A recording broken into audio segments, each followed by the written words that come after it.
ሰላም ጥዕና ሃበልና ተኸታተልቲ ኣኽሱማውያን መራኸቢ ሓፋሽ AMN ነዚ ሰዓት ዝተሰናዶ ዜናታት እንሆ ፈለማ ቀንዲ ነጥብታት ዜና መሃያ ሰራሕተኛታት መንግስትን ክኽፈል ወግዓዊ ውሳነ ተመሓላሊፉ ጽምዶ ሓዘን ህዝቢ ትግራይ ክደግስ ዝገብር ህዝባዊ መሰረት ዘይብሉ ርክብዩ ተባሂሉ ንሻድሻይ ዓመት ኣብ ኬንዳ መንባር ይኣኽለና ኢሎም ተመዛበልቲ ወገናት ኣብ ሱዳን ሰማያዊ ናይል ልዕሊ 3000 ሰባት ተመዛቢሎም ኢራን ነቲ ናይ ኣሜሪካ ናይ ሰላም ጻውዒት ነጺጋቶ ናይዚኦምን ካልኦትን ዝርዝር ክስዕብዩ ሰናይ ምክትታል መሃያ ሰራሕተኛታት መንግስትን ክኽፈል ወግዓዊ ውሳነ ተመሓላሊፉ ከም ዝፍለጥ ኣብዚ ዛዕባ ውድብ ወለዶ ትግራይ ወለዶ ብተደጋጋሚ ጻዕርታት ከካይድ ምጽንሑ ኣብ ዘውፅኦም መግለጽታት እናፍለጠ መምጽኡ ዝዝከር እዩ ሕዚ እውን እንተኾነ ውድብ ወለዶ ትግራይ መሃያ ሰራሕተኛታት መንግስቲ ክኽፈል ምስ መንግስቲ ፌደራል ከም ዝተረዳድአ ኣፍሊጡ ኣሎ እቲ ውድብ ኣብ መግለጺኡ መሃያ ሰራሕተኛታት መንግስቲ መሃዮኦም ብቐጥታ ናብ ሒሳብ ባንኮም ኣታዊ ክኾን ዘቕረቦ ግብራዊ መፍትሒ ተቐባልነት ዝረኸበ ዋላ እኳ እንተኾነ እቲ ቴክኒካዊ መስርሕ ንምዝርጋሕ ዝወስድ ግዜ ንዕለታዊ ህይወት ሰራሕተኛታት መንግስቲ ናብ ሓደጋ ህልውና ከየእትዎም ብምስጋዕ መሃዮኦም በቲ ዝጸንሐ ኣከፋፍላ መንገዲ ክኽፈሉ ውሳነ ከም ዝዓረፎ የረድእ ኣብ መወዳእታ እቲ ውድብ ብዘተን ልዝብን ዘይፍታሕ ፖለቲካዊ ጸገም ስለዘየለ ዘረጋግጽ ውሳነ እዩ ካብ ፍቓድ ሰራሕተኛ መንግስቲ ትግራይ ወጻኢ ዝግበር ዝኾነ ዓይነት ዘይሕጋዊ ምቑራጽ መሃያ ተወዲብካ ምቅላስ ከም ዘድልውን እቲ ውድብ ጸዊዑ ኣሎ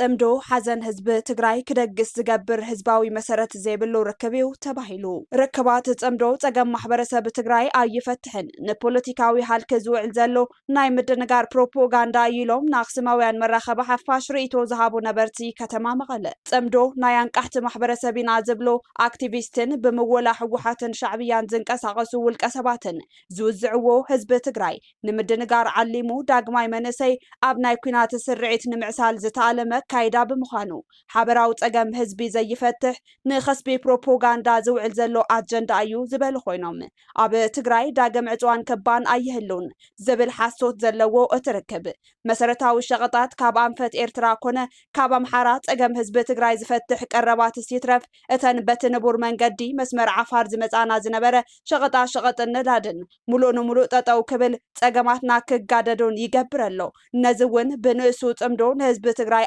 ይውክልን ክብሉ መልእኽቲ ሕሊፎም ጽምዶ ናይ ኩናት ኣንፈት ሒዙ ዝውዛዕ ዘሎ ፕሮፓጋንዳ እዩ ዳግማይ ኩናት ኣብ ልዕሊ ህዝቢ ትግራይ ከጋጥም ሲትረፍ ኣብ ትግራይ ዜና ኩናት ክንሰምዕ ኣይንደልን ኣብ ድሕሪ ጽንተታዊ ኩናት ኮይና ሰላም ልምዓት ዲሞክራሲያዊ መሪሕነትን ዳግመ ህንጸትን እዩ ባህግና ብምባል ህዝቢ ትግራይ ድሕሪ ምጭፍጫፉ ደቅና ኣሕዋትናን ድሕሪ ዝኸፈልዎ መስዋዕትን ዝረኸብናዮ ናይ ሰላም መንገዲ ኣጥቢቕና ብምሓዝ ሰላምና ክነለምልም ሓዘንና ክንርስዕ ኢና ንደሊ ጽምዶ ናብ ኩናት ዘእቱ ጉጉይ ጉዕዞ ህዝቢ ዘይኣመነሉን ህዝቢ ዘይተነጸረሉን ምኽንያት ድማ ኣብ ውሽጡ ዝሓዞም ህዝቢ ዘይቕበሎም ጸገማት ምህላዎም ዘርኢ እዩ ክብሉ ኣብሪሆም ንሻድሻይ ዓመት ኣብ ኬንዳ መንባር ይኣኽለና ኢሎም ተመዛበልቲ ወገናት ብሰንኪ ኣብ ትግራይ ዝተኣወጀ ጀኖሳይዳዊ ኩናት ስዒቡ ኣብ ከቢድ መነባብሮ ከም ዝርከቡን ካብ ወግዒ ብዝዘለለ ንዓና ህይወትና ዘድሕነና ናብ መረበትና እንትንምለስ እዩ ክብሉ ኣብ ዝተፈላለዩ መዕቆቢ ቦታታት ዝርከቡ ወገናት ተዛሪቦም ዋላ እኳ ጊዜያዊ ምምሕዳር ትግራይ ንፌደራል መንግስቲ ሕፅረት ሰብኣዊ ሓገዛት ህፁፅ መፍትሒ ክግበረሎም እንትሓተተ ክሳብ ሕዚ ዝተረኸበ ምላሽ የለን ክብሉ ገሊጾም ነዚ ሓሳብ ዘራጉድ እውን ዓጸቦ ተመዛበልቲ ኣብ ዝኸፍአ ብርኪ ከም ዝርከብ ዝገለጸ ጊዜያዊ ምምሕዳር ትግራይ ኣብ ውሽጢ ትግራይ ዝርከቡ ተመዛበልቲ ብሰንኪ ሕፅረት ቀረብ ሰብኣዊ ሓገዛት ንከቢድ ጥሜትን ሕማምን ተሳጢሑ ከም ዘሎ ኣፍሊጡ ኣሎ ኣብ ዝሓለፉ 3 ዓመታት ጥራሕ ኣብ ትግራይ ካብ መረበቶም ተመዛቢሎም ኣብ ጊዜያዊ መዕቆቢ ተመዛበልቲ ኣብ ሕሱም ኩነታት ካብ ዝርከቡ ተመዛበልቲ ብውሕዱ 1309 ወገናት ብጥሜትን ሕፅረት ሕክምናዊ ክንክንን ከም ዝሞቱ ወኪል ዜና ፈረንሳይ አጃንስ ፍራንስ ፕረስ AFP ጸብጺበሎ እቶም ተመዛበልቲ ወገናት እንትዛረቡ ካብ ግዘ ናብ ግዘ ጸገማትና እናተጋደደ ይኸይደሎ ናይ ምንባር ተስፋና ተመናሚን እዩ ከም ሰባት ክንረአን ክንስማዕን ኣይከኣልናን ናይ ዝቀንዲ መንቀለ ድማ ውሽጣዊ ሕመቕ ፖለቲካ እዩ ይብሉ ኣብ መወዳእታ ኩሉ ትግራዋይ ንተመዛባላይ ትግራይ ከም ባዕሉ ብምውሳድ ንሻድሻይ ግዘ ኣብ ኬንዳ ንከይንሕልፍ ክረባረብ ጸዊዖም ኣለው መንግስቲ ኢትዮጵያ ኣብ ልዕሊ ህዝቢ ትግራይ ቀጻሊ ዕጽዋን ከባን የካይድ ከም ዘሎ ተረጋጊጹ መንግስቲ ኢትዮጵያ ድሕሪ ውዕሊ ፕሪቶሪያ ዝተወሰኑ ምኽፋት ማሕበራዊ ኣገልግሎታት እኳ ተጀሚሮም እንተነበሩ ኣብዚ እዋን ብዘይካ በረራታት ኣየር ካልኦት ኣገልግሎታት ባንኪ ትራንስፖርት ቀረብ ሰብኣዊ ሓገዛት ሙሉእ ብሙሉእ ጠጠው ኣቢልዎም ይርከብ በረራ እውን እንተኾነ መንእሰይ ትግራይ ካብ ትግራይ ብበዝሒ ይወፁ ብምህላዎም ነቲ ኣብ መንጎ መራሕቲ ትግራይን መንግስቲ ኢትዮጵያን ዝቐጸለ ፖለቲካዊ ወጥሪ ናብ ኩናት ተሰጋጊሩ ናብ ቃልሲ ዝወርድ መንእሰይ ትግራይ ከይህሉ ዝዓለመ ምዃኑ ተረጋጊጹ እቲ ምስ ኣገልግሎታት ቀረባት መድሓኒት ባንክን ሰብኣዊ ሓገዛትን ዝካየድ ዘሎ ዕጽዋን ከባን ካብ ካልኦት ክልላት ኢትዮጵያ ብዝተፈለየ መልክዑ ህዝቢ ትግራይ ብጥሜትን ዓጸቦን አንጸርጺሩ ከበታተን ንምግባር ዝዓለመ ምዃኑ ኣብ ትግራይ ዝርከቡ ወሃብቲ ሰብኣዊ ሓገዛት በብእዋኑ ዝገልጽዎ ሓቂ እዩ ኩናትን ወጥርታት ፖለቲካን መንግስቲ ኢትዮጵያ ኣብ ክልል ኣምሓራ ምስ ፋኖን ኣብ ክልል ኦሮሚያ ድማ ምስ ኦነግ ቀጻሊ ከቢድ ኩናት የካይድ ዘሎ ይኹን እምበር በጀት ኣይተኸልከለን ባንክታት ሰብኣዊ ሓገዛት ጠጠው ኣይበሉን ነዳድን ትራንስፖርትን ኣይተቋረጹን በአንጻሩ ኣብ ትግራይ ካብ ኩናት ናብ ሰላማዊ ድርድር ዝተሰጋገረ ርክብ መንግስትን ኣብ ትግራይ ምስ ዘለው ፖለቲካዊ መራሕትን ኣብ ክንዲ ዝመሓየሽ እናደገሰ ናብ ቀጻሊ ዕጽዋን ከባን ተሰጋጊርሎ ኣብ ትግራይ ኣብዚ እዋን ዘሎ ዕጽዋን ከባን ዝተተለመን ህዝቢ ናብ ዝኸፍአ ሓደጋ ከኣቱ ዝገብርን ኮይነሎ